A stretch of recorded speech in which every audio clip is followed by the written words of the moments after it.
The rain hammered against the towering glass windows of the Morrison Building in Manhattan, transforming the usually pristine view into an impressionistic blur of gray and steel. Isabella Clarke hurried through the marble-floored lobby, her leather briefcase clutched tightly against her chest, protecting the carefully prepared case files she'd spent the entire weekend reviewing. Her dark curls, usually perfectly styled, had surrendered to the humidity, forming wild ringlets around her face. "Hold the elevator," she called out, quickening her pace as she saw the doors beginning to close. A hand shot out, catching the door just in time, and Isabella slipped inside, slightly breathless. "Thank you, The words died in her throat as she found herself face to face with Ethan Williams. Even if she hadn't recognized him from the business magazines and financial news segments, his presence alone would have commanded attention. Tall and impeccably dressed in a charcoal gray suit that probably cost more than her monthly rent, he carried himself with the quiet confidence of someone who was used to being in control. His dark eyes met hers with a hint of amusement, and Isabella felt her cheeks warm. "Cutting it close?" he asked, his voice carrying a touch of warmth that surprised her. The media always portrayed him as ruthlessly efficient, the bold risk-taker, who had transformed his family's investment firm into a powerhouse before he'd turned 30. "The rain," Isabella explained, trying to sound professional despite her dampened appearance. "It's turning the city into Venice out there." She pressed the button for the 47th floor, where Romano and Associates, the law firm where she was interning, occupied half the floor space. Ethan nodded, and Isabella noticed he'd already selected the 52nd floor, the executive offices of Williams Investment Group. The elevator began its ascent, and Isabella found herself hyper-aware of every detail: the faint scent of his cologne, the way his suit jacket fit perfectly across his shoulders, the subtle tap of his Italian leather shoes against the elevator floor. The first tremor was so slight that Isabella almost thought she'd imagined it. But then the lights flickered and the elevator gave a sickening lurch. Isabella stumbled, and Ethan's hand shot out to steady her, warm and solid against her elbow. Before either of them could speak, the elevator shuddered to a complete stop and the main lights went out, replaced by the dim glow of emergency lighting.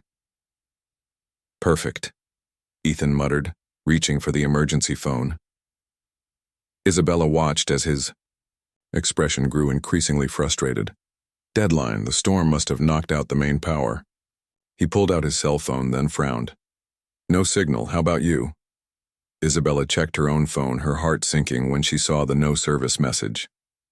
"Same." She glanced at her watch, 8:45 a.m. "I have a meeting at 9. "Meeting? With Richard Romano?" Ethan asked, raising an eyebrow. "Yes, actually, how did you—" "I'm supposed to be there too. Looks like we're both going to be fashionably late." He loosened his tie slightly and leaned against the elevator wall. "I'm Ethan Williams, by the way, though I'm guessing you already knew that." "Isabella Clarke," she replied, trying to ignore how the emergency lighting cast dramatic shadows across his features. "And yes, I did know. It's hard not to when your face is on the cover of Fortune magazine."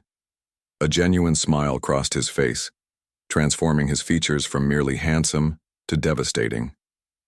"Ah, that unfortunate photo. My PR team was thrilled. I thought I looked like I was plotting world domination." Isabella couldn't help but laugh. "More like successful world domination. Your recent acquisition of Chen Technologies was brilliant, especially the way you structured the deal to protect the original R&D team." Surprise flickered across his face. "You follow corporate acquisitions?" "I'm specializing in corporate law," Isabella explained, feeling more at ease despite their unusual situation. "Your deal with Chen Technologies is actually part of my thesis research on innovative corporate restructuring." "Really?" Ethan's interest seemed genuine as he shifted to face her more directly. "What's your take on the employee stock option program we implemented?" The conversation flowed naturally from there, moving from corporate strategy to their respective backgrounds. Isabella found herself sharing stories about her childhood in Boston, her decision to switch from pre-med to law after a particularly inspiring constitutional law class, and her determination to make partner before she turned 35. "Ambitious," Ethan commented, his eyes studying her with new appreciation. But from what I've heard about your work at Romano's, you might do it sooner. Isabella blinked in surprise. You've heard about my work? Richard mentioned you in our last meeting, said you caught a crucial oversight in the Martinez merger documentation that could have cost us millions. He was impressed, so was I. The warmth in his voice made Isabella's pulse quicken. She was used to being underestimated, to having to prove herself repeatedly in a field dominated by men who'd had every advantage, but Ethan spoke to her as an equal, his respect evident in every word. The emergency lights flickered, and Isabella suddenly realized how close they were standing. In their animated discussion, they'd gradually moved toward each other, and now, barely a foot of space separated them. In the dim light, Ethan's eyes seemed darker, more intense, and Isabella felt the air between them charged with unspoken possibility. Isabella, he began, his voice lower than before, but the rest of his words were cut off by a sudden mechanical groan. The elevator shuddered back to life, lights blazing on with almost painful brightness. They both blinked, the spell broken, as the elevator resumed its journey upward. When the doors opened on the 47th floor, Isabella gathered her briefcase, trying to ignore the way her hands trembled slightly. Well, that was certainly an interesting way to start the morning, she said, aiming for lightness. Indeed it was, Ethan replied, and something in his tone made her look up. He was watching her with an expression she couldn't quite read, but it made her breath catch. I look forward to our meeting, Isabella Clark. As the elevator doors closed between them, Isabella stood rooted to the spot, her heart racing. She had the distinct feeling that something significant had just happened, something that would change the course of her carefully planned life in ways she couldn't begin to imagine. What she didn't know was that 52 floors above Manhattan's rain-soaked streets, Ethan Williams was having the exact same thought. 3 days after the elevator incident, Isabella couldn't shake the lingering effects of that chance encounter. The meeting with Romano and Associates had gone smoothly, though she'd been acutely aware of Ethan's presence across the conference table, his occasional glances in her direction, sending unexpected thrills through her body. Now, standing in her small but carefully decorated office, she found herself replaying their conversation, analyzing every word and gesture. A knock on her doorframe interrupted her thoughts. Ms. Clark? Her assistant Devon stood there with an elaborate arrangement of white orchids. These just arrived for you. Isabella's heart skipped as Devon placed the flowers on her desk. The card, elegant in its simplicity, read, Some conversations are worth being trapped for. Dinner tomorrow? E.W. Her fingers traced the embossed lettering, a smile tugging at her lips. Before she could formulate a response, her phone buzzed with a text from her brother Alexander. Surprise! In town for the week. Dinner tonight? Need to catch up. Isabella's smile widened. Alex had always been her rock, especially after their parents' divorce when she was 12. His protective nature had sometimes driven her crazy during college, but his guidance had helped shape her into the woman she was today. Absolutely. Morton's at 7? She replied, already looking forward to sharing her week's events with him. Though she hesitated at the thought of mentioning Ethan, Alex had attended Stanford Business School, and something told her their paths might have crossed. The rest of the day passed in a blur of depositions and client meetings, but Isabella's mind kept drifting to the orchids and their sender. At 6:45, she gathered her things and headed to Morton's, the exclusive steakhouse just 3 blocks from her office. Alex was already there, his broad smile visible through the restaurant's window. As soon as she walked in, he enveloped her in a warm hug. There's my favorite future Supreme Court justice. Still aiming for corporate law, you goof, she laughed, settling into their booth. How's San Francisco treating you? Incredible. The tech scene is booming, and our venture capital firm just closed 3 major deals. He studied her face carefully.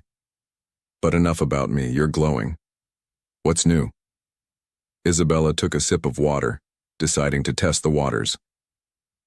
Actually, I had an interesting meeting this week. Do you remember mentioning a classmate from Stanford? Ethan Williams? The change in Alex's expression was immediate and dramatic, His easy smile vanished, replaced by a tightness around his eyes that Isabella knew all too well. Ethan Williams? How do you know him? He's working with Romano and Associates on some corporate restructuring, she said carefully, watching her brother's reaction. We met during a meeting. Alex's laugh was sharp and humorless. Of course you did. Let me guess. He turned on the famous Williams charm? All intense eye contact and perfectly timed compliments? Alex, what aren't you telling me? Her brother sighed, running a hand through his dark hair, a gesture so familiar it made Isabella's heart ache. Ethan and I were more than classmates. We were best friends during business school, until senior year when he slept with my girlfriend, Victoria. Isabella's stomach dropped. What?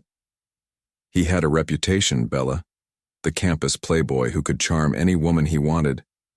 But Victoria, she was different. We were together for 2 years talking about marriage after graduation. Then one night after a particularly wild party, Alex's voice trailed off, the old pain evident in his eyes. I'm so sorry, Isabella whispered, reaching across the table to squeeze his hand. Ancient history now, Alex said, though his tone suggested otherwise. Victoria and I eventually worked things out, but she took a job in London and the distance, he shrugged.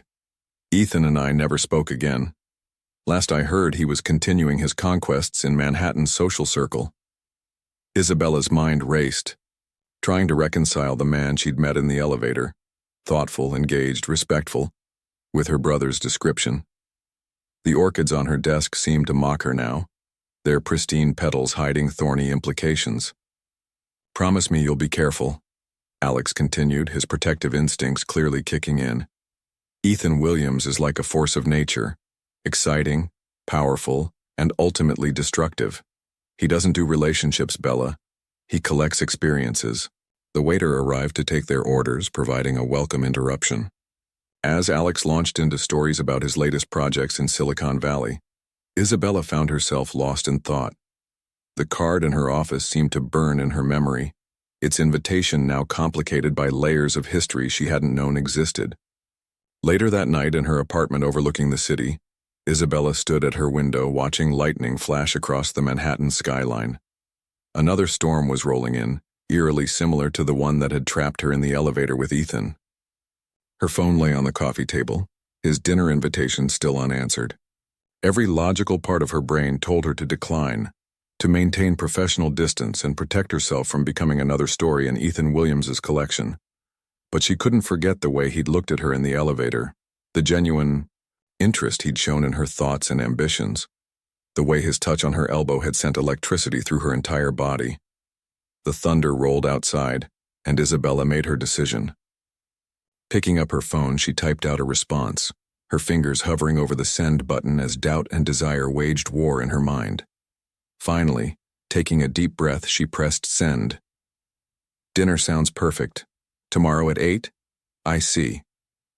As she set her phone down, the city lights blurred through the rain-streaked window, and Isabella wondered if she was making a terrible mistake or stepping into the beginning of something extraordinary. The orchids on her bedside table seemed to glow in the darkness, beautiful and dangerous, just like their sender.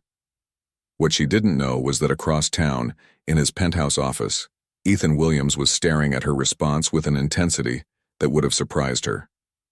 For the first time in years, he felt something he hadn't expected. Fear. Fear because when he closed his eyes, he didn't see just another conquest. He saw Isabella Clarke, and she was already becoming something far more dangerous than a simple dinner date. He saw possibility. Ethan Williams stood in his penthouse office watching the sunset paint Manhattan's skyline in shades of amber and gold. His reflection in the floor-to-ceiling windows showed a man entirely in control, but internally, he was anything but. In less than an hour, he would be having dinner with Isabella Clarke, and for the first time in years, he felt genuinely nervous. The reservations at Le Bernardin are confirmed for 8, his assistant Regina announced from the doorway. And the private dining room is arranged as requested. Thank you, Ethan replied, adjusting his cufflinks, a habit from his younger days when he needed to channel nervous energy. That'll be all for today. Once alone, He allowed himself to acknowledge the weight of what he was about to do. Isabella wasn't just any woman, she was Alexander Clark's sister. The same Alexander who had once been closer than a brother. Before that night that had changed everything, the memory still burned with shame. His phone buzzed with a text from his closest friend, Daniel Chen, whose technology company he'd recently acquired.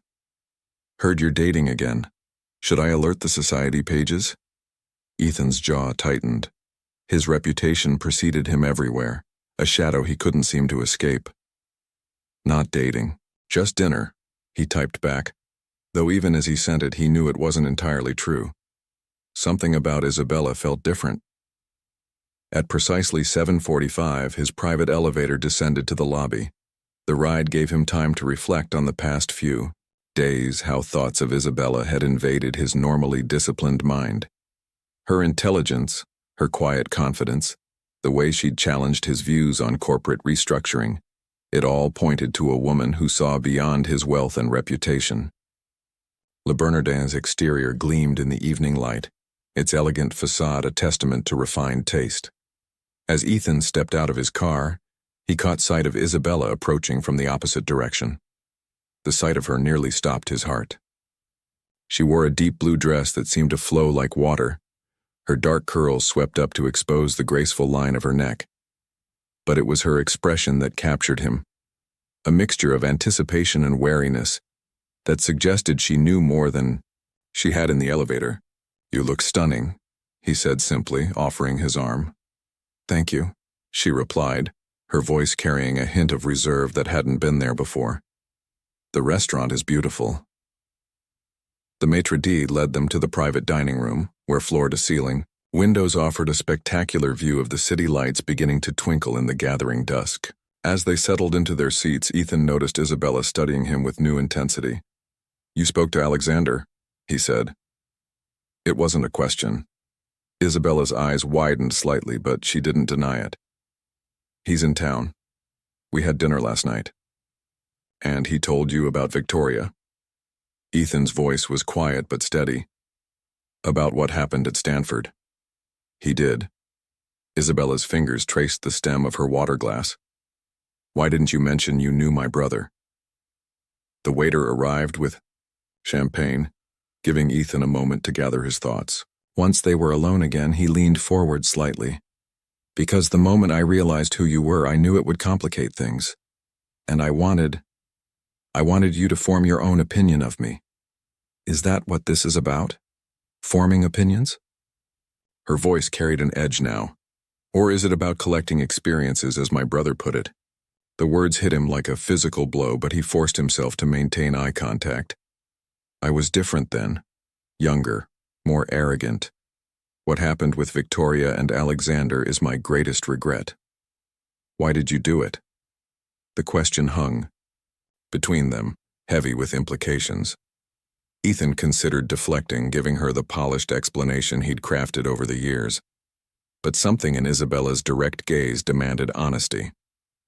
"Because I was jealous," he admitted, the truth feeling raw in his throat. Not of Victoria, of what they had, the certainty, the future they were planning. I'd grown up watching my parents' loveless marriage, seeing how they stayed together for appearances, for the company. I didn't believe real love existed, so I set out to prove it. By destroying your best friend's relationship? By proving that all relationships were ultimately fragile, that love was just a convenient fiction. He took a slow breath. I was wrong. What I did was unforgivable, and I've carried that knowledge every day since. Isabella was quiet for a long moment, studying him with those penetrating eyes. "And now? What do you believe now?" The waiter returned to take their orders, but Ethan barely registered the menu choices. When they were alone again, he found himself speaking with an honesty that surprised even him. "Now? I believe in possibility. In the idea that people can change, that the past doesn't have to define the future." He met her gaze steadily. "The man I was at Stanford would have seen you as a conquest. The man I am now sees you as someone who makes me want to be better." A flash of vulnerability crossed Isabella's face. Those are beautiful words, Ethan. But how do I know they're real? You don't, he acknowledged. All I can offer is time. The chance to prove that I'm not that person anymore. He paused, then added softly, and the promise that whatever happens between us will be real. No games, no hidden agendas. Their first course arrived, the elegant plating a stark contrast to the raw emotions flowing between them. As they began to eat, the conversation gradually shifted to lighter topics. Their work, their dreams, their views on everything from literature to technology. Yet underlying every word was an awareness of the stakes involved, of the past's power to shape the present. Later, as they walked along the moonlit streets of Manhattan, Isabella stopped suddenly. "I should hate you," she said quietly. "For what you did to Alex, I should walk away right now." Ethan's heart constricted, but before he could respond, she continued, "But I don't. I see something in you that feels genuine, something that scares me because it makes me want to believe in second chances." She turned to face him fully.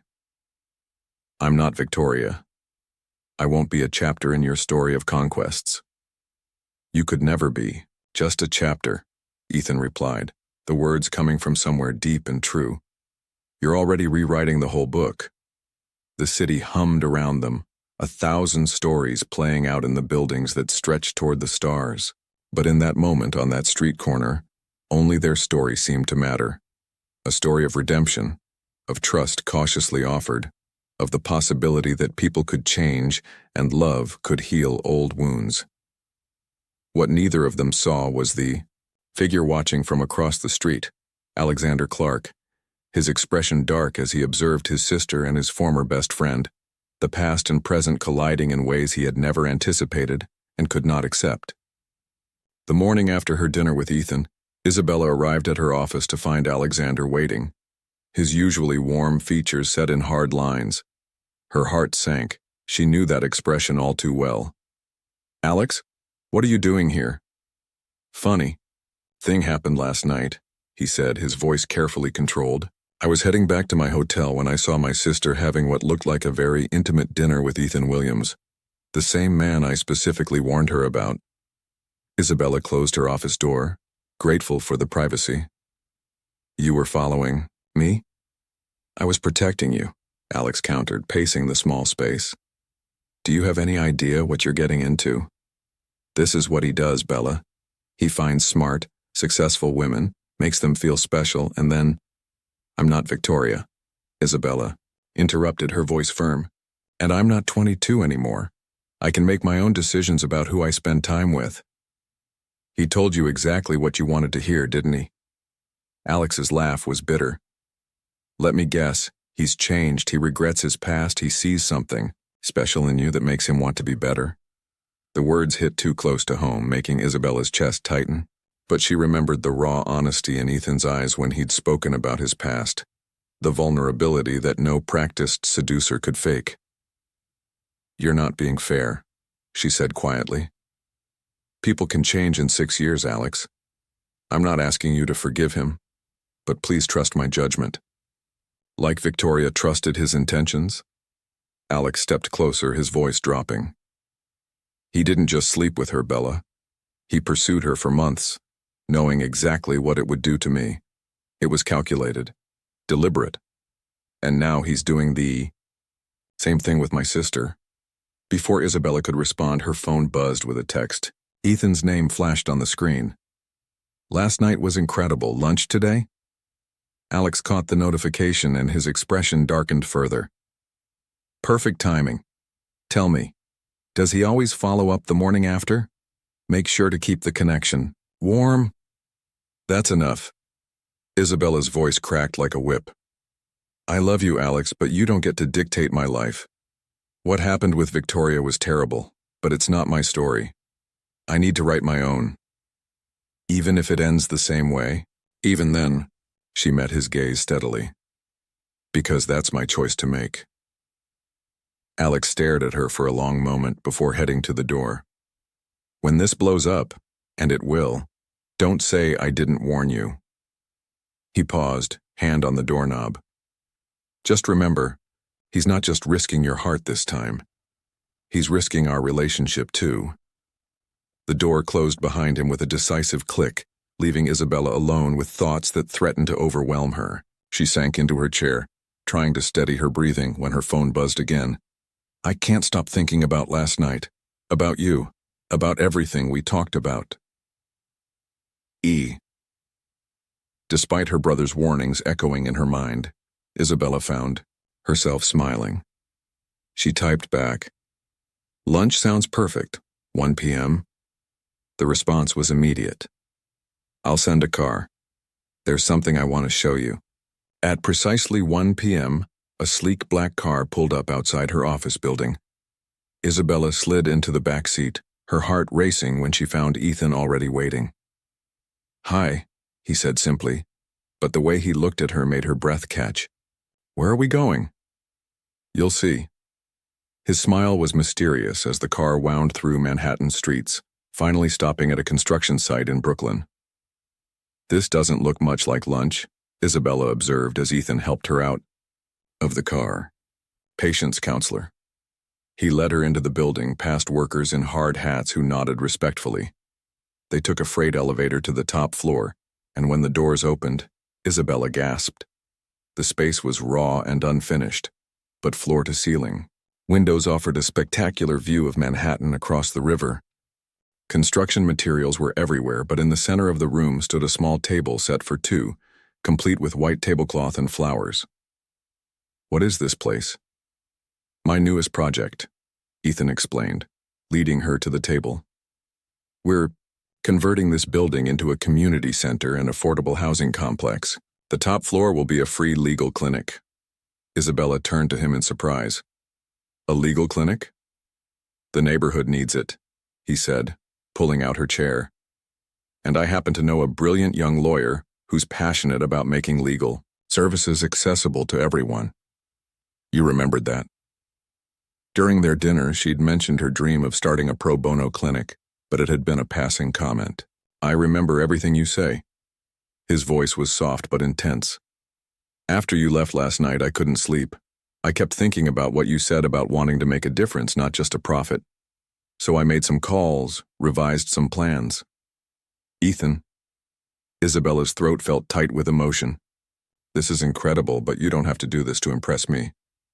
I'm not. He reached across the table, taking her hand. I'm doing it because you made me see something I've been missing. All these years I've been focused on building wealth, on proving something to the world. But you made me want to build something meaningful. The sunlight streaming through the windows turned his eyes to warm amber, and Isabella found herself drowning in their sincerity. But Alex's words, from that morning, nagged at her consciousness. My brother came to see me this morning, she said quietly. He saw us last night. Ethan's hand tightened slightly on hers. I assumed he would. What did he say? He thinks this is all part of your plan, that you're... She couldn't finish the sentence. Using you to hurt him again? Ethan's voice was pained. Isabella, look at me. He waited until she met his eyes. What happened with Victoria was about my own demons, my own inability to believe in love. This us. It's about believing again. About becoming the man I should have been back then. A warm breeze swept through the unfinished space, carrying the promise of spring. In that moment, Isabella made a decision that would either break her heart or heal it completely. Show me, she whispered. Show you what? Show me who you really are, not the businessman, not the reformed playboy, not my brother's former friend, just you. Ethan stood slowly, drawing her up with him. They stood face to face, the Manhattan skyline bearing witness as he cupped her face in his hands. I'm terrified, he admitted, his voice barely audible. Terrified because for the first time in my life I can't control what I'm feeling. Can't strategize or plan or protect myself. You've stripped away every defense I've built, and I don't want them back. Then he kissed her, and Isabella understood what people meant when they said kisses could change lives. This wasn't the practiced seduction she'd been warned about. It was raw, honest, almost desperate in its need to connect. What they didn't know was that at that very moment, Alexander Clark was making calls of his own. Calls to old classmates, to business associates, to anyone who might have dirt on Ethan Williams, because if his sister wouldn't protect herself, he would do it for her, even if it meant destroying the man she was falling in love with. In the unfinished room high above Brooklyn, Isabella and Ethan broke apart, both breathing heavily. The city stretched out behind them, a tapestry of possibilities and dangers, of past mistakes and future promises. "We can't go back from this," Isabella whispered. "I don't want to go back," Ethan replied. "Only forward. With you." The words hung in the air between them, a promise and a prayer. Neither of them could know that soon. Every word, every promise, every kiss would be tested in ways they couldn't imagine, because Alexander Clark was a man who protected his own, and he was about to unleash a storm that would either wash away their budding love or prove it strong enough to weather any tempest. Alexander Clark sat in his temporary office at Goldman Sachs, staring at the email that had just arrived from a former classmate at Stanford. The attached documents painted a picture that made his blood run cold. A series of non-disclosure agreements, all involving women from Ethan's past, all settled within the last 5 years. His phone buzzed with a text from Isabella. "Missing. Our weekly coffee. Dinner tonight?" Alex's jaw clenched. In the 2 weeks since he'd confronted her about Ethan, their relationship had grown increasingly strained. Every time he saw them together in the society pages or heard about their latest public appearance, he felt the weight of failure as a protective older brother. "Can't tonight, meetings tomorrow?" he replied, buying time to compile his evidence. Across town, Isabella was having lunch with Regina Martinez, Ethan's assistant of 7 years, who had surprisingly reached out to her that morning. "I've never seen him like this," Regina admitted, stirring her coffee.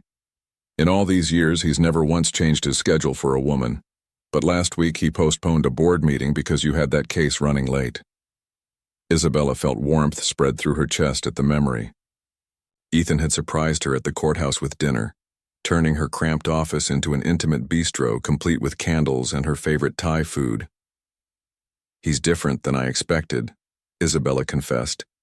"Everyone keeps warning me about his past, but the man I know is thoughtful, genuine."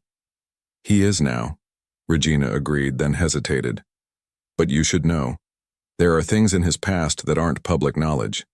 Things that Alexander might—" Isabella's phone rang, cutting off Regina's words. Ethan's name flashed on the screen. "Hey," she answered, trying to ignore Regina's knowing look. "Cancel your afternoon," Ethan said without preamble, his voice carrying an excitement she'd never heard before. "I need to show you something." An hour later, Isabella found herself back at the Brooklyn construction site, but this time, Ethan led her to a different floor. When he opened the door, she gasped. The previously empty space had been transformed into a rough mock-up of a legal clinic, complete with reception area and private consultation rooms. "The architects finished the preliminary designs," Ethan explained, watching her face. "I wanted you to be the first to see it, to make sure it matches your vision." Isabella walked through the space, touching the temporary walls, imagining the lives that could be changed here. "It's perfect," she whispered, turning to face him. "But Ethan, this must be costing millions." "Worth every penny," he said, closing the distance between them. "Especially to see that look in your eyes right now." He kissed her then, and Isabella melted into him, all thoughts of Regina's warning and Alex's disapproval fading away. But when they broke apart, Ethan's expression had grown serious. "There's something else I need to tell you," he said, leading her to sit on one of the plastic chairs. "Something about my past that you need to know before—" A sharp ring interrupted him. Isabella's phone showed Alex's number. "I should take this," she said apologetically. "He's been distant lately." Ethan nodded, but his expression remained troubled. Isabella answered the call, immediately sensing her brother's tension. "Bella, we need to talk. Now. It's about Ethan." "Alex, I'm actually with him right now." "Perfect. Put me on speaker." Something in his tone made her comply. "You're on speaker." "Tell her, Ethan." Alex's voice crackled through the phone. "Tell her about the NDAs, about why Victoria wasn't the last woman you destroyed." The color drained from Ethan's face. "Alexander, this isn't 5 women in the past 5 years, Alex continued relentlessly, all silenced with money and legal agreements. "Is that what you're planning for my sister too? Another NDA when you're done with her?" Isabella's heart hammered in her chest as she turned to Ethan. "What is he talking about?" "It's not what you think," Ethan said, his voice strained. "Those agreements were protection," Alex cut in. "Protection for him, not them. Did you know about Olivia Reed, the junior analyst who left Wall Street after 3 months in his company? Or Christina Torres, who transferred to London suddenly after working closely with him on the Asian market expansion?" "Stop." Isabella's voice shook.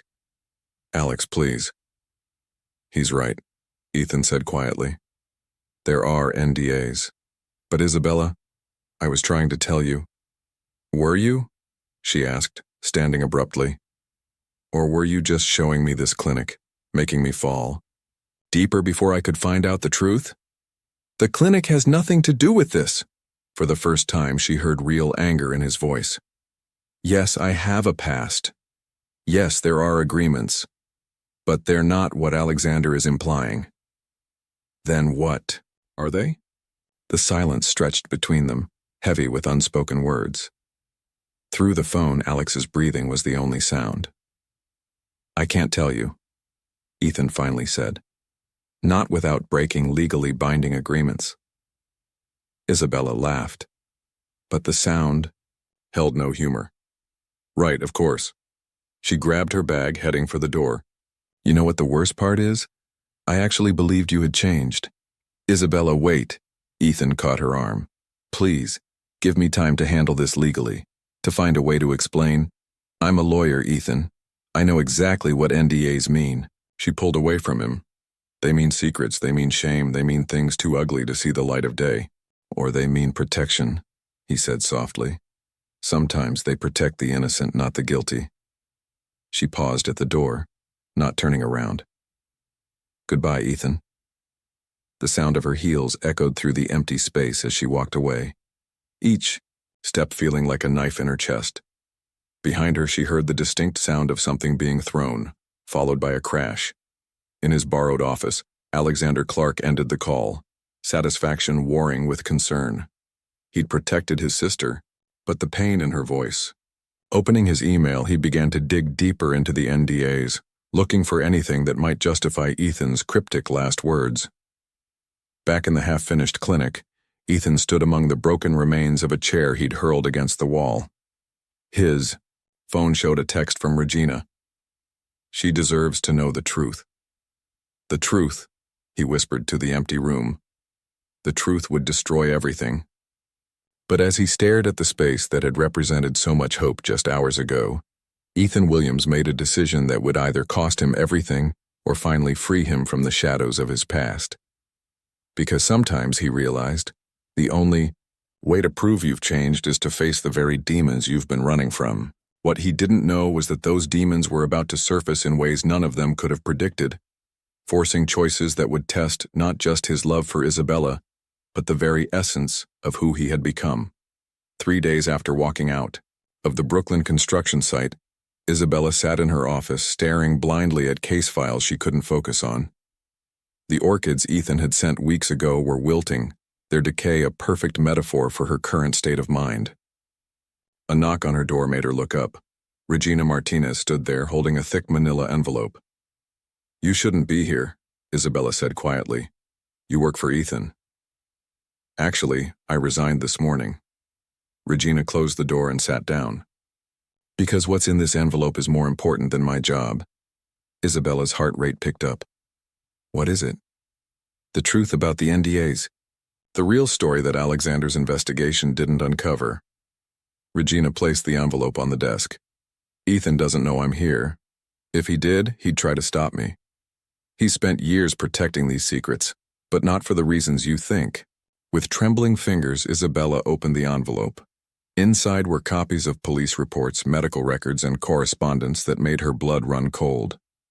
The first file detailed a domestic violence case involving Olivia Reed, not against Ethan, but against her wealthy, politically connected husband. Olivia was being abused, Regina explained softly. She came to work one day with bruises she couldn't hide. Ethan noticed. Instead of just reporting it, he helped her escape. The NDA was to protect her location from her husband, who had friends in law enforcement.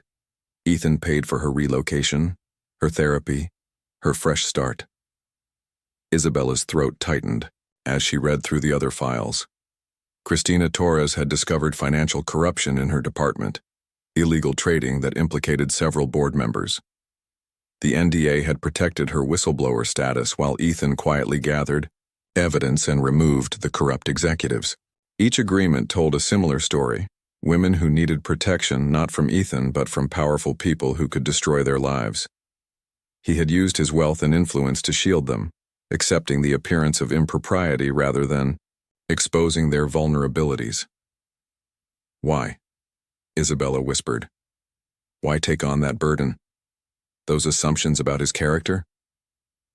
Because of his mother, Regina said quietly.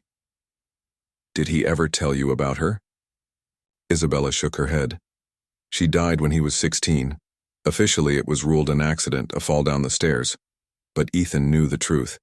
His father had pushed her during an argument. There were witnesses, servants who saw it happen, but his father's influence ensured their silence. NDAs buried the truth along with his mother. Horror and understanding washed over Isabella in equal measure. So when he sees someone vulnerable, he can't walk away, Regina finished.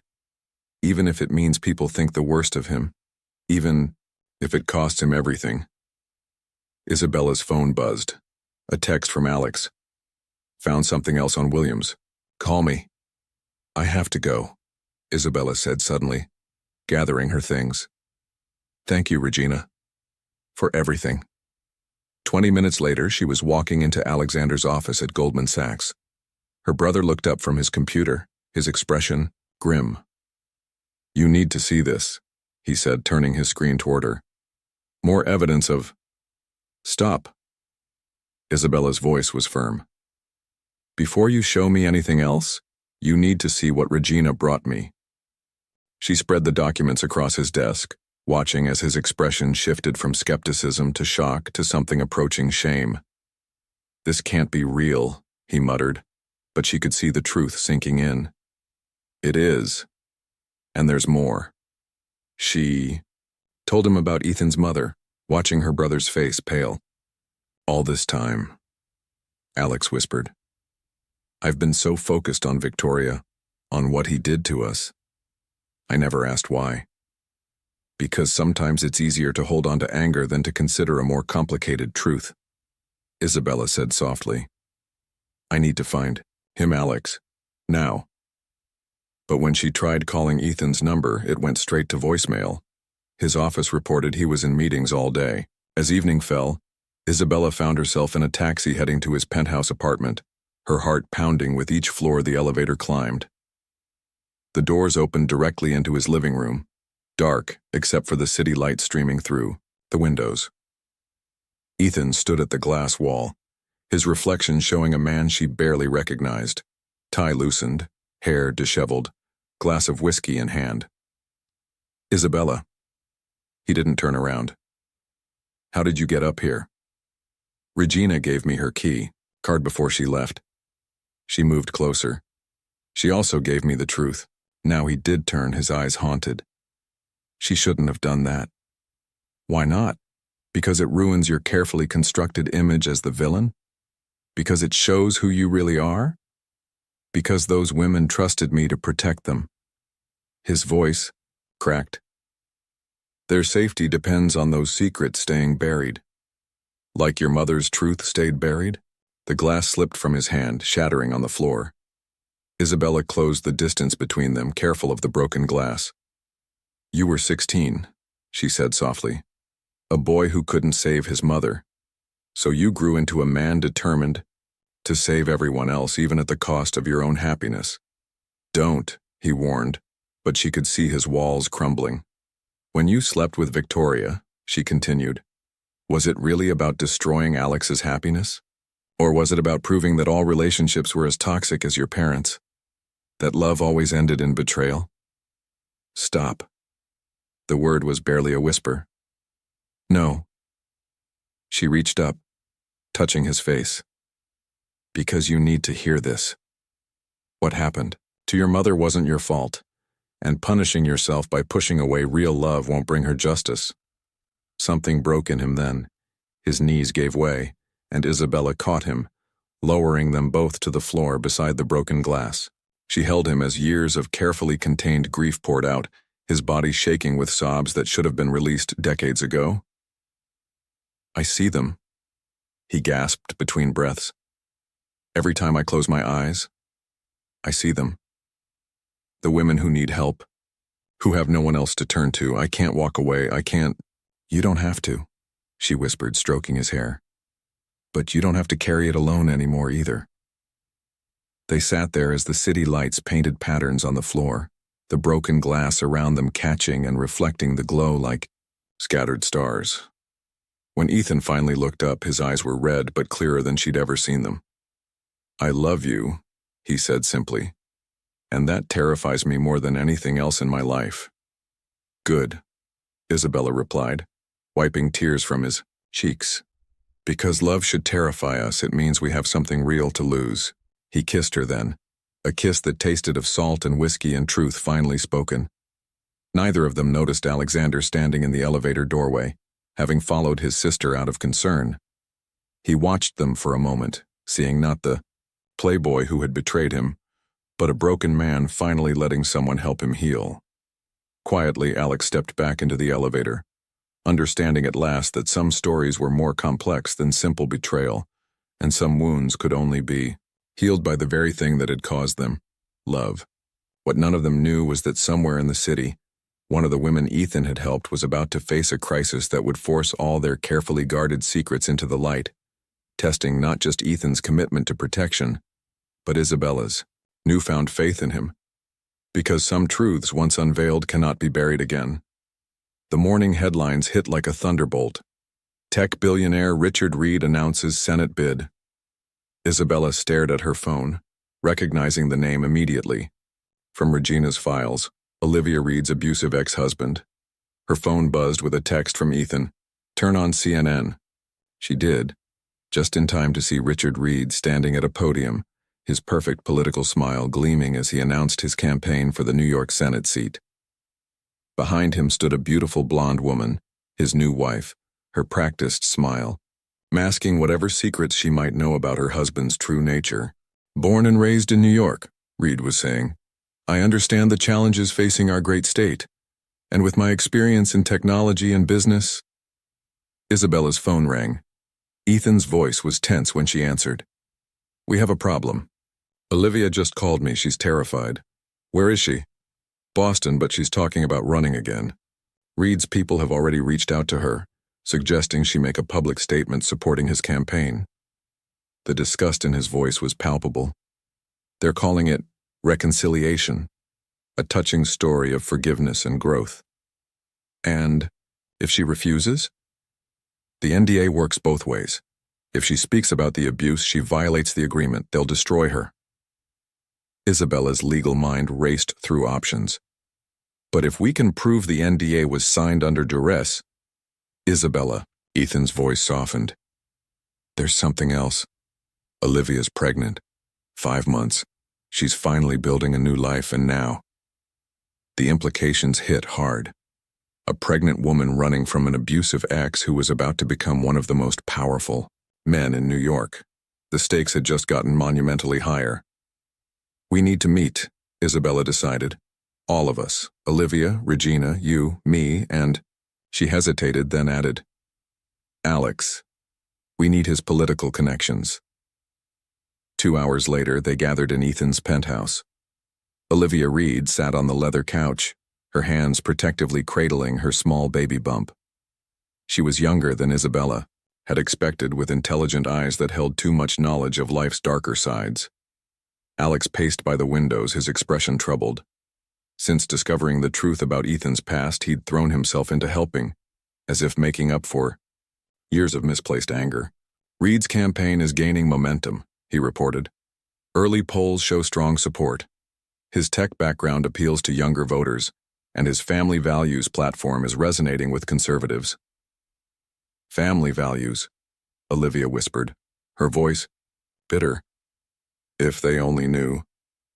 The problem is proof, Regina said, spreading documents on the coffee table. The hospital records from Boston are sealed. The witnesses from the household staff all signed NDAs. And the security footage from their apartment building mysteriously disappeared. But you kept copies, Isabella said, looking at Ethan. He nodded grimly. Everything. But using it means exposing not just Olivia but the other women too. Christina's whistleblower case is still ongoing. Lauren Stalker is still out there. If these NDAs start falling, then we find another way, Isabella insisted. Reed's campaign is built on his image. We don't need to expose the abuse directly, we just need to crack the foundation of his credibility. Alex stopped pacing. The Chen Technologies deal. Everyone turned to look at him. What about it? Ethan asked. Reed's company was the main competitor for the acquisition, but they pulled out suddenly right before you swooped in. Alex's eyes lit with recognition. That was right after Olivia came to you, wasn't it? Ethan's expression remained carefully neutral. The timing was convenient. You blackmailed him, Isabella realized. Used what you knew to force him to back off the deal. I never explicitly threatened anything, Ethan said carefully. I merely arranged a private meeting where we discussed various matters, business, personal, political. Afterward, he chose to withdraw from the bidding. Olivia straightened. Use that, the business angle. It's not about me then. It's about his judgment as a leader, his ability to handle pressure. We'd need more, Regina cautioned. Something current. The Chen deal was 2 years ago. Isabella's legal training kicked in. The campaign finances, Alex, can your contacts get us his donation records? Not just the official ones, but the super PACs, the dark money? Already working on it. But we need to move fast. The primaries, in 6 weeks. A knock at the door silenced everyone. Regina checked the security camera and froze. It's Reed's campaign manager. The tension in the room became palpable. Ethan quickly led Olivia to his home office while Regina gathered the scattered documents. Isabella and Alex remained in the living room, trying to look casual. The campaign manager, Daniel Foster, strode in with the confidence of someone used to getting his way. Mr. Williams, always a pleasure. His smile didn't reach his eyes. And Alexander Clark? Interesting company you're keeping these days. What can I do for you, Daniel? Ethan's voice was perfectly pleasant, betraying nothing.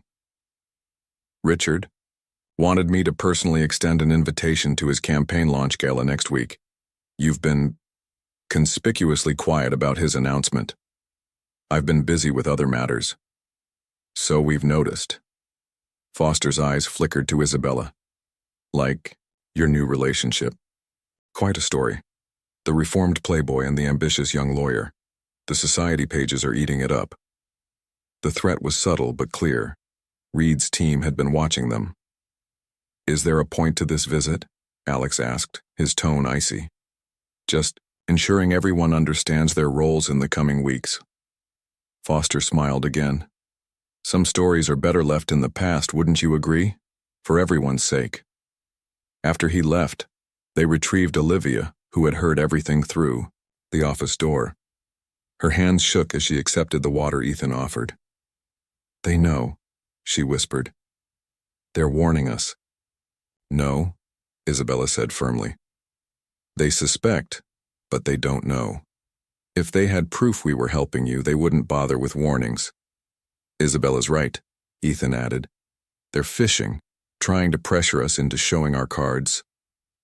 Then let's show them something else entirely, Alex suggested. The gala next week we should all attend. Show unity. Make them think they've won. While we work behind the scenes, Isabella finished, understanding his strategy. It's dangerous, Regina warned. One wrong move. Everything worth fighting for is dangerous, Ethan said quietly, his eyes meeting Isabella's. But we don't have to fight alone anymore. Later that night, after the others had gone, Isabella stood with Ethan on his balcony, watching the city lights flicker like stars fall into earth. Are you sure about this? He asked. Getting involved means putting yourself in Reed's crosshairs, your career, your reputation. Do you know what I see when I look at Olivia? Isabella turned to face him. I see your mother, another woman who needed someone to stand up for her. I couldn't help her, but I can help Olivia. Ethan pulled her close, his embrace fierce. I love you, he whispered into her hair, more than I ever thought possible. I know, she replied simply. That's why we'll win. Below them, the city hummed with life, unaware of the battle brewing in its midst. In 6 weeks, Richard Reed's carefully constructed world would either expand to encompass the power he craved or crumble under the weight of his own secrets. And in the balance hung not just Olivia's future, but the fate of every woman Ethan had promised to protect, and the love that had given him the strength to finally face his past. What none of them could know was that Foster's visit wasn't just a warning. It was a prelude. Because Richard Reed had secrets even Ethan didn't know about, secrets that would make the coming fight not just about justice but survival itself. The Plaza Hotel's grand ballroom glittered with New York's elite, all gathered to support Richard Reed's senatorial campaign. Isabella adjusted her midnight blue gown, feeling the weight of the concealed recording device Regina had carefully sewn into its seam. Beside her, Ethan looked impossibly handsome in his tuxedo, his hand warm and steady against her lower back. Remember, Alex murmured as they approached the entrance, Reed's financial director, Michael Conway, has been drinking heavily since his wife left him last month. He'll be at the bar by now, and he loves to talk. The plan was elegant in its simplicity. While Alex and Regina worked the room gathering intel, Isabella would engage Conway. Ethan would keep Reed distracted, playing the role of potential major donor. Their goal, evidence of campaign finance violations serious enough to derail Reed's political ambitions without exposing Olivia. Mr. Williams, Reed's voice boomed across the marble floor, and the lovely Ms. Clark, I'm so pleased you could join us. His smile was practiced, presidential, but his eyes were sharp as he kissed Isabella's hand. Richard, Ethan replied smoothly. Quite a turnout, I'm impressed. Yes, well, New York knows a winner when it sees one.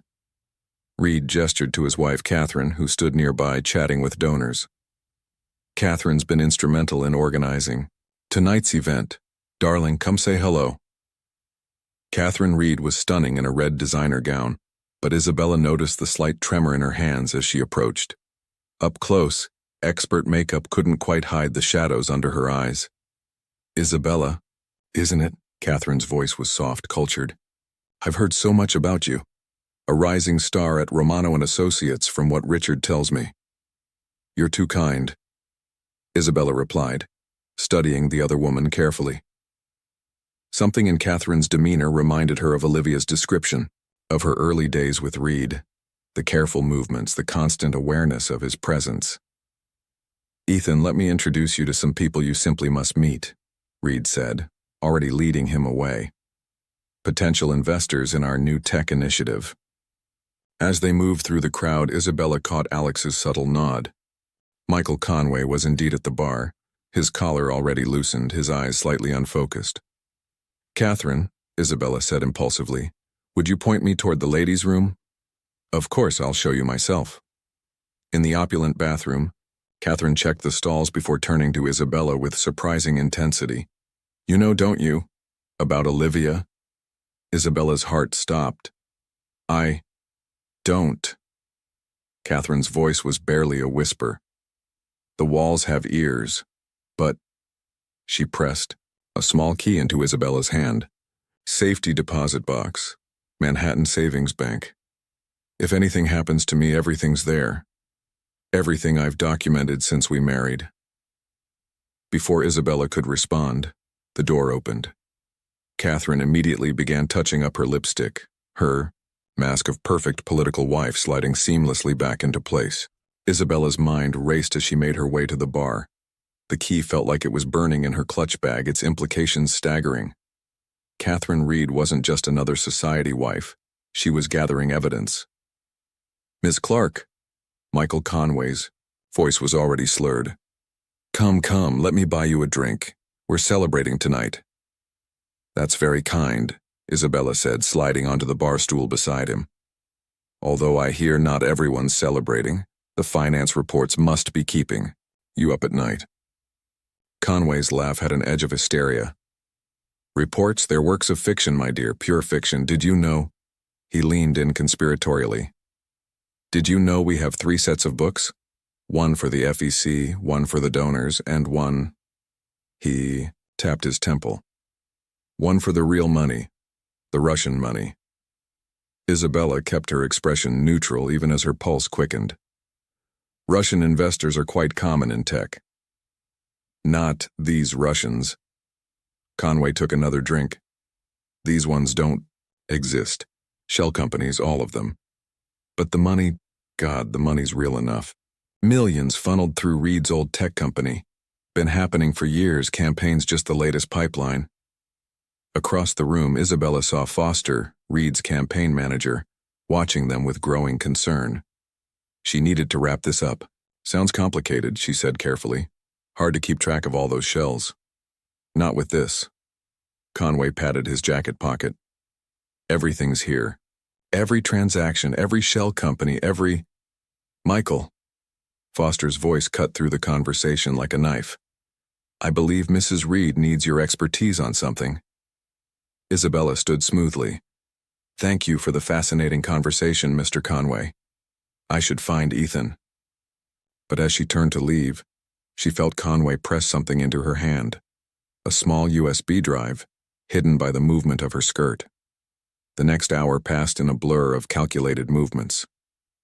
Isabella danced with Ethan, their bodies close, as she whispered what she'd learned about the Russian money and Catherine's key. He led her through another turn, his expression never changing even as his hand tightened on her waist. "We need to get Conway out of here," he murmured. "Foster's watching him too closely." "Alex is already on it," she replied. "Regina's car is waiting outside." But before they could make another move, a commotion erupted near the bar. Conway was on his feet, shouting at Foster. "Think you can threaten me?" His voice carried across the suddenly quiet ballroom. "I know everything. The money, the shell companies, the real reason for the tech deals." 2 security guards appeared, smoothly leading Conway toward the exit. "Just had a bit too much to drink," Foster announced to the crowd. "Nothing to worry about." But Richard Reed's face told a different story. For a moment his mask slipped and Isabella saw something terrible in his eyes as he watched Conway being led away. "We have to go," Ethan said urgently. "Now." They made their excuses and left, Isabella's heart pounding. In the car, she finally pulled out the USB drive, her hands shaking slightly. "This could be everything we need," she said. "If it's real," Ethan cautioned. "And if Conway lives long enough to verify it." "What do you mean?" "The way Reed looked at him." Ethan's voice was grim. "I've seen that look before. The night my father realized the servants had witnessed my mother's fall." Isabella's blood ran cold. "Alex is with him, right? Taking him somewhere safe?" "Yes, but—" Ethan's phone buzzed. The message from Alex made him curse. "What? What is it?" "Conway never made it to Regina's car. Somewhere between the ballroom and the exit, he disappeared." Isabella clutched the USB drive. "Then we need to get to Manhattan Savings Bank. Whatever's in Catherine's safety deposit box." "We'll have to wait until morning," Ethan finished. "The bank's closed, and showing up there tonight would tip our hand." They rode in tense silence, both knowing that somewhere in the city, Michael Conway was either running for his life or— Isabella couldn't finish the thought. Back at Ethan's penthouse, they found Olivia waiting with Regina. The TV was on, showing coverage of Reed's gala. "Catherine reached out to me," Olivia said without preamble. "Years ago, right after, she married him. She knew about me, about everything. She's been documenting his abuse, his deals, his connections, building a case." "Why didn't you tell us?" Ethan demanded. "Because Catherine made me promise not to. She said she needed time, needed proof that went beyond domestic violence. Proof of something bigger." Olivia's hand rested on her belly. "Something worth dying for." Isabella showed her the key. "She gave me this tonight. Said if anything happens, to her." "Then we don't wait for morning," Regina said firmly. "Whatever's in that safety deposit box, Reed will know about it by now. If Catherine was at the gala when Conway started shouting." The implications hung heavy in the air. Catherine. Reed had just unwittingly revealed her hand to a man who'd already proven how far he'd go to protect his secrets. "I'm calling in a favor," Ethan decided, pulling out his phone. "The bank manager owes me. We go now, tonight." As they prepared to leave, Isabella's phone chimed with a text from an unknown number. Conway's phone just went dark. Last signal. From the East River. "Move fast." The race was on. But as they headed into the night, Isabella couldn't shake the feeling that they were already too late. Because somewhere in the city, Richard Reed was undoubtedly making moves of his own, and the next few hours would determine not just the fate of his campaign, but possibly lives as well. What they didn't know was that at that very moment, Catherine, Reed was also in motion, setting in place a contingency plan she'd hoped never to use. Because some secrets were worth dying for, and others were worth killing for. The Manhattan Savings Bank stood dark and imposing against the night sky. Ethan's connection got them inside, but the tension in the air was palpable as they approached the safety deposit vault. Every shadow seemed to hold potential danger, every distant sound a possible threat. "Box 2247, the bank manager said, checking Catherine's key against their records. He looked nervous, constantly glancing at his phone. 10 minutes, Mr. Williams. That's all I can give you." The box contained exactly what they'd hoped for: detailed records, photos, and a thick manila envelope marked insurance. But it also held something they hadn't expected: a USB drive labeled with today's date and a note in Catherine's elegant handwriting. "If you're reading this, I'm already gone." Isabella's hands trembled as she opened the envelope. Inside was a letter, along with copies of documents that made her breath catch. "The Russian money," she whispered, scanning the pages. "It's not just campaign contributions. Reed's entire tech empire is built on laundered funds from Russian oligarchs. He's been their American front for years." That's why he needed the Senate seat, Ethan realized. Political protection from investigation. Regina, who had been examining the USB drive on her laptop, suddenly gasped. "The drive. It's security footage from their house. Catherine had cameras hidden everywhere. She swallowed hard. "There's footage from tonight, after the gala." They crowded around the screen, watching in horror as the scene unfolded. Richard Reed, his political mask gone, confronting Catherine in their bedroom about Conway and the safety deposit box.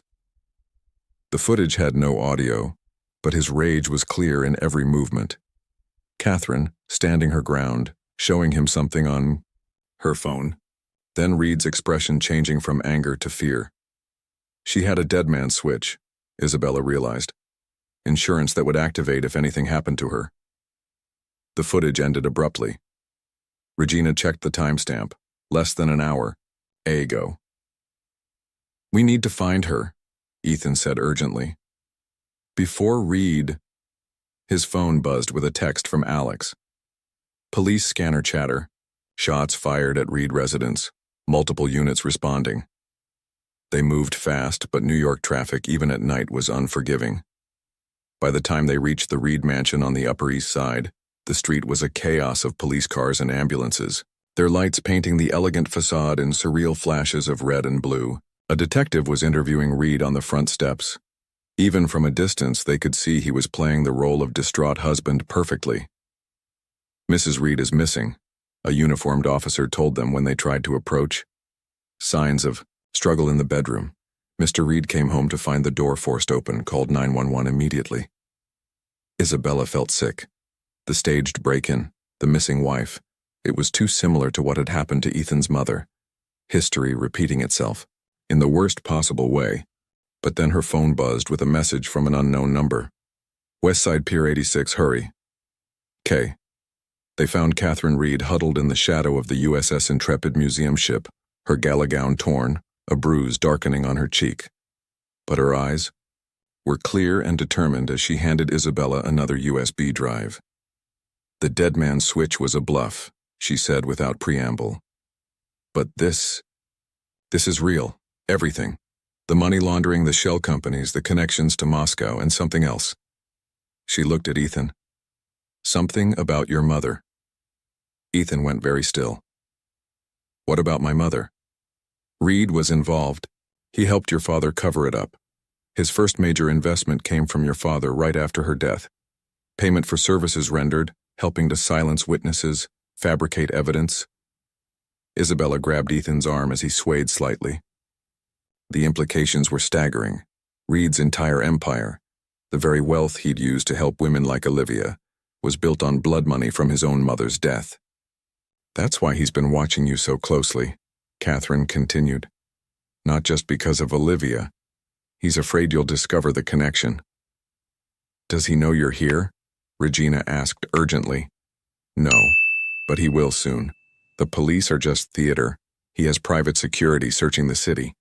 We don't have much time." As if on cue, headlights swept the pier. 3 black SUVs appeared, blocking both exits. "The proof," Catherine said quickly, pressing a phone into Isabella's hands. "It's all backed up to a secure server. The password is—" The first gunshot cracked through the night air like thunder. Catherine shoved them toward the museum ship's gangway. "Run!" What followed was a nightmare of shadows and gunfire. They raced through the massive aircraft carrier's dark corridors, using their phones for light, trying to find another way out. Behind them, they could hear footsteps and voices, Reed's men searching methodically. "The stern," Regina gasped. "There's a maintenance ladder." They emerged onto the flight deck, the Manhattan skyline glittering around them like a galaxy of earthbound stars. But their moment of relief was short-lived. "That's far enough." Richard Reed's voice cut through the night air. He stood by the bridge, Catherine held firmly in front of him, a gun pressed to her temple. More armed men emerged from the shadows, surrounding them. "It's over, Richard," Ethan said, his voice steady despite the weapons trained on them. "Catherine's evidence is already uploaded. You can't bury this like you buried my mother's murder." "Murder?" Reed laughed, but there was an edge of hysteria to it. "Is that what you think happened? Your mother was a liability, Ethan. Just like my dear Catherine here. Just like all the women who don't know their place. The Russians won't protect you from this," Isabella called out. "Once the FBI has the evidence—" "The FBI?" Reed's laugh turned cruel. "Who do you think has been helping keep this quiet all these years? Power, Ms. Clark. Real power means never having to face consequences." "You're wrong," Catherine said suddenly, her voice ringing with unexpected strength. "Real power is being willing to face them." Everything happened at once. Catherine drove her elbow back into Reed's solar plexus. He staggered, the gun going off. Catherine fell. More shots rang out, but these came from behind them. Alex had arrived with a tactical team from his private security firm. In the chaos that followed, Reed tried to run, but Ethan caught him before he could reach the edge of the flight deck. All the years of pain, of guilt, of wondering about his mother's death, fueled the punch that sent Reed crashing to the deck. "You don't have your father's protection anymore," Ethan said, standing over him. "No more NDAs. No more silence. Just justice." The police arrived minutes later. Real police this time, along with FBI agents Alex had contacted. As Reed was led away in handcuffs, still ranting about his power and connections, Isabella found Catherine being tended to by paramedics. The bullet had grazed her shoulder, but she was alive. "Thank you," Catherine whispered, gripping Isabella's hand, "for helping me finish what Olivia started."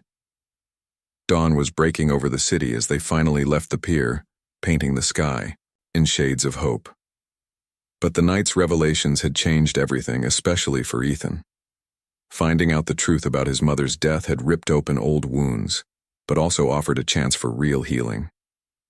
"What happens now?" Isabella asked softly as they watched the sunrise from the pier. "Now?" Ethan pulled her close.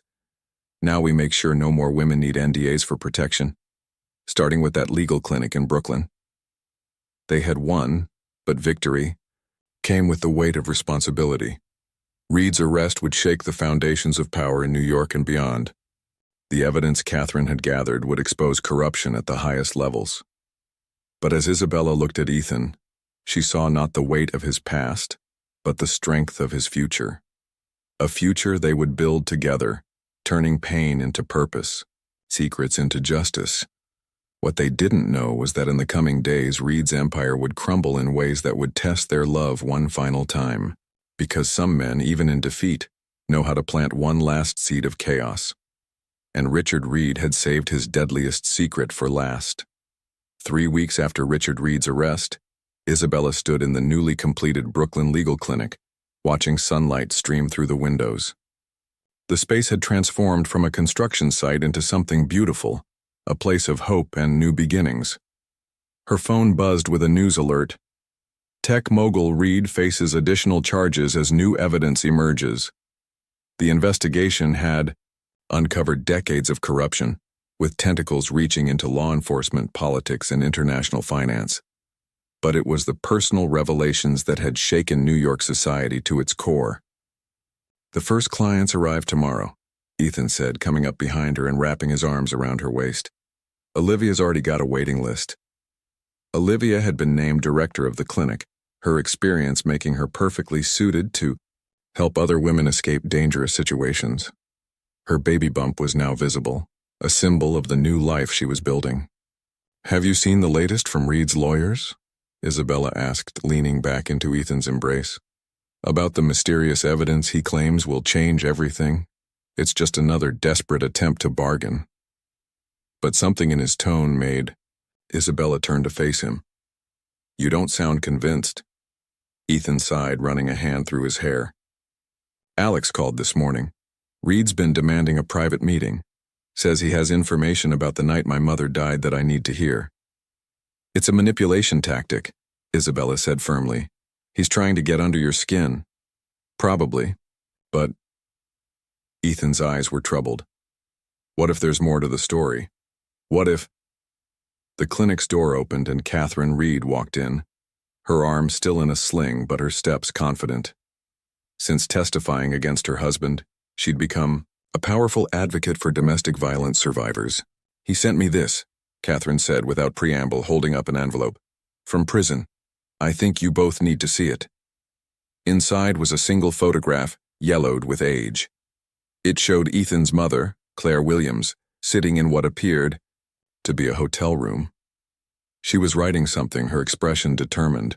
The date stamp showed it was taken the day before her death. "There's more," Catherine said quietly. "In his private safe, I found letters. Your mother was planning to expose both your father and Richard. She'd discovered their earliest criminal enterprises, the connections to Moscow that went back decades. She wasn't pushed during an argument, Ethan. It was a calculated hit." Isabella felt Ethan's body go rigid beside her. Why is he revealing this now? Because of this. Catherine pulled out another document, a copy of a letter dated the day Claire died. She mailed it before they got to her. Reed's people intercepted it, but she'd sent copies. Multiple copies hidden in safety deposit boxes across the city. Time-locked boxes set to open after 30 years. Which is next week, Isabella realized, her legal mind racing. The statute of limitations on conspiracy to commit murder doesn't apply if there's proof of an ongoing criminal enterprise, Ethan finished. which we now have thanks to Catherine's evidence. Reed wants a deal, Catherine explained. He'll reveal the locations of all the copies, provide testimony about that night, in exchange for... No. Ethan's voice was firm. No deals. My mother died trying to expose the truth. We'll find those letters ourselves. The next 6 days became a race against time. Using clues from the photograph and Reed's files, they pieced together Claire Williams' last movements. Each bank they visited, each box they opened, revealed another piece of the puzzle. On the morning the time locks were set to open, they gathered in the Manhattan Savings Bank, the same bank where Catherine's evidence had begun to unravel Reed's empire. Alex and Regina were there, along with Olivia, all of them understanding the weight of the moment. The bank manager opened the final box with trembling hands. Inside lay a thick envelope, sealed and pristine despite its 30 years in darkness. Ethan broke the seal, unfolding pages covered in his mother's elegant handwriting. My dearest Ethan, he read, his voice catching. If you're reading this, then I failed to expose the truth in life. But perhaps in death I can give you something more valuable. The knowledge that I died trying to protect you from becoming like them. The letter detailed everything. The corruption, the violence, the web of lies that had bound their families together. But more than that, it was a mother's love letter to her son. A plea for him to choose a different path. I see so much goodness in you, Claire had written. Promise me you'll hold on to that, no matter what happens. Promise me you'll use your strength to protect, not destroy. Isabella wrapped her arm around Ethan's waist as he read, feeling the tremors running through his body. When he finished, there wasn't a dry eye in the room. She'd be proud of you, Isabella whispered. So proud of the man you've become. Later that evening, they gathered at the Brooklyn Clinic for its official opening. The space was filled with supporters, domestic violence survivors, and community members. Catherine and Olivia stood together, their shared experience creating a bond that transcended their past connection to Reed. Alex approached Ethan holding 2 glasses of champagne. To Claire Williams, he said softly, and to the son who finally brought her justice.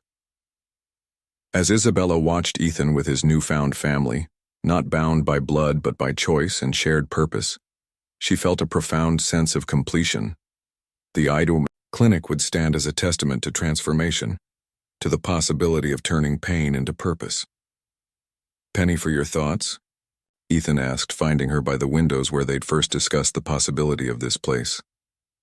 I was thinking about fate, she replied, about how a broken elevator brought us together, and broken people made us stronger. He smiled, touching her face gently. Speaking of fate. He dropped to one knee, pulling out a ring that caught the setting sun like a promise made tangible. Isabella Clark, you helped me find justice for my past and hope for my future. Will you? Yes, she interrupted, laughing through tears. 1,000 times yes? The cheers and applause from their gathered family told them they'd had an audience, but neither cared. This moment was the culmination of a journey that had begun in darkness but would continue in light. Later that night, they stood on Ethan's penthouse balcony, looking out over the city they'd helped make a little safer, a little more just. Your mother asked you to make a promise, Isabella said softly, to use your strength to protect. And I intend to keep it, Ethan replied, holding her close, starting with our clinic and ending, well, never ending. There's always more work to do. Together, she added. Together, he agreed. Below them, Manhattan glittered like a field of earthbound stars, each light representing a story, a life, a possibility. In prison, Richard Reed had lost everything, his empire crumbling, his power turned to dust. But from the ashes of his destruction, something beautiful had grown. A legacy of protection, of justice, of love that transformed instead of destroyed. And in the end, that was the greatest victory of all. Because some stories don't end with the villain's defeat or the hero's triumph. They end with a promise kept, a future beginning, and the knowledge that while the past cannot be changed, it can be redeemed. In the soft night air, surrounded by the city they'd help heal, Ethan and Isabella began writing their own story, one that would honor Claire's memory, protect the vulnerable, and prove that love, when anchored in truth and justice, could light even the darkest corners of the world. It was more than a happy ending. It was a new beginning. If you were in Isabella's shoes, would you forgive Ethan's past mistakes with Victoria for discovering that his current actions, protecting women through the NDAs, came from the deep pain of not having been able to save his own mother from abuse? Or are some betrayals unforgivable, regardless of the motivations we discover later? Your participation in the channel is very important. Please leave your opinion in the comments. Thank you for watching. If you enjoyed the story, please subscribe to our channel and leave a comment below letting us know what you thought. Your feedback and support mean a lot to us. Stay tuned for more exciting stories.